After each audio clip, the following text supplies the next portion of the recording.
শহরটি ছোট হলেও কিন্তু এটি খুবই আলো ঝলমলে। একেবারে প্রত্যেকটা রাস্তায় সড়কবাতি আছে এবং দামি, দামি সড়কবাতি।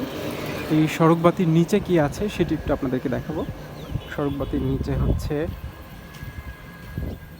এই যে ঝলমলে আলোর নিচে একেবারে ময়লার ভাগাড়। একটি গুরুত্বপূর্ণ সড়ক এটি। বাগেরহাট শহরের একেবারে প্রবেশদ্বার বলা যায়। বাগেরহাট বাস স্ট্যান্ড থেকে বাগেরহাট পৌরসভার দিকে যাওয়ার যে রোডটি রয়েছে সেই রোড। এই রোডের পাশের এই অবস্থা।